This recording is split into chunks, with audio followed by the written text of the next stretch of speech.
తెలంగాణలో 119 అసెంబ్లీ స్థానాలు ఉన్నాయి. 60 స్థానాలు గెలిస్తే అధికారం సాధ్యమవుతుంది. ప్రభుత్వాన్ని ఏర్పాటు చేయొచ్చు. 60 కాదు 100 సీట్లు సాధిస్తామని సీఎం రేవంత్ రెడ్డి చేసిన వ్యాఖ్యలు సంచలనంగా మారినాయి. తెలంగాణ నేపథ్యంలో వచ్చిన పార్టీ టీఆర్ఎస్ 100 సీట్లు సాధించలేకపోయింది. మరి కాంగ్రెస్ పార్టీ సాధిస్తుందా? కేసీఆర్ వల్లనే 100 సీట్లు కాలేదు. రేవంత్ రెడ్డి సాధిస్తాడా? 15 పైన పార్లమెంటు గెలుస్తామని ఎందుకు చెప్తా ఉన్నారు? 100 సీట్లు అసలు సాధ్యమయ్యే ముచ్చటనే అంటారా? అసలు ఏంటి రేవంత్ రెడ్డి అలా అనడానికి గల కారణాలేంటి? ఈ వివరాలు తెలుసుకుందాము. సీఎం రేవంత్ రెడ్డి మల్లికార్జున ఖర్గే ఆధ్వర్యంలో ఎల్బీ స్టేడియంలో సభ ఏర్పాటు చేయడం జరిగింది. దానిలో భాగంగానే కాంగ్రెస్ పార్టీ పైన విమర్శలు వస్తూ ఉన్నాయి. కాంగ్రెస్ పార్టీ 420 హామీలు ఇచ్చింది.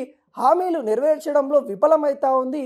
మళ్ళా 10 సంవత్సరాలైనా కానీ కాంగ్రెస్ పార్టీ రాదు అన్నట్టుగా విమర్శలు వస్తూ ఉన్నాయి. వాటికి సమాధానం ఇచ్చే ప్రక్రియలో సీఎం రేవంత్ రెడ్డి చేసిన వ్యాఖ్యలు ఇప్పుడు సంచలనంగా మారుతూ ఉన్నాయి.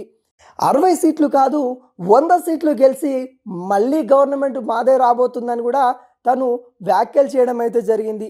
మరి ఇది సాధ్యమయ్యే విషయమా అంటే కొంతవరకు ఆలోచించాల్సిన పరిస్థితి వస్తూ ఉంది.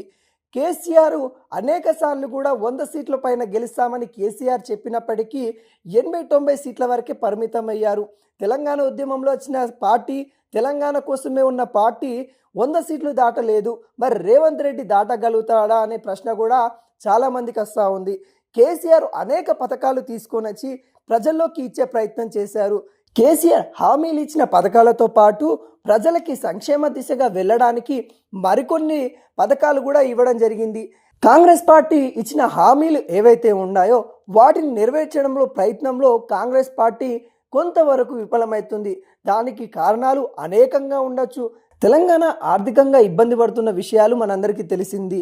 ఇంత ఆర్థిక సంక్షోభంలో ఉన్న తెలంగాణ కాంగ్రెస్ పార్టీ ఇచ్చిన హామీలు నెరవేర్చాలంటే గగనమని చెప్పుకోవచ్చు.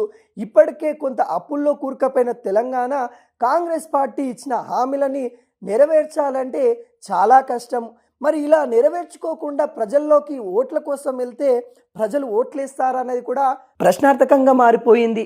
అంటే కాంగ్రెస్ పార్టీ మరి 100 సీట్లు గెలవడం సాధ్యమే అంటారా అంటే మనము చాలా వరకు అసాధ్యమని చెప్పుకోవచ్చు. ఎందుకంటే కాంగ్రెస్ పార్టీ అనేక కోణాల్లో కూడా ప్రజల నుండి వ్యతిరేకత మూట కట్టుకుంటుంది. ఈ వ్యతిరేకతను డైవర్షన్ చేయడానికి కాంగ్రెస్ పార్టీ 100 సీట్లని చెప్పినప్పటికీ కూడా ప్రజలు ఇస్తారా అనేది కూడా మనం ఆలోచించాల్సిన పరిస్థితి కనబడతా ఉంది. తెలంగాణలో 100 సీట్లు సాధించడం అంటే చాలా కష్టం. అలాంటి కష్టాన్ని మరి రేవంత్ రెడ్డి ఛేదిస్తాడా? మరి అంత బలంగా చెప్పడానికి గల కారణాలేంటి? ప్రజల్లో తన యొక్క పాలన అవగాహన లేకపోతుందా? తను ఏ విధంగా పరిపాలిస్తూ ఉన్నారనేది ఫీడ్బ్యాక్ తీసుకోలేకపోతూ ఉన్నారనేది కూడా తెలంగాణ ప్రజలు చర్చిస్తూ ఉన్నారు. మొత్తానికి సీఎం రేవంత్ రెడ్డి 100 సీట్లు గెలుస్తామని చెప్పడం వెనక కొంత హాస్యాపదంగా కనిపిస్తూ ఉంది. మొత్తానికి సీఎం రేవంత్ రెడ్డి కేసీఆర్ కంటే ఎక్కువ సీట్లు సాధిస్తారా అనేది కూడా మనం ఆలోచించాల్సిన పరిస్థితి కనబడతా ఉంది.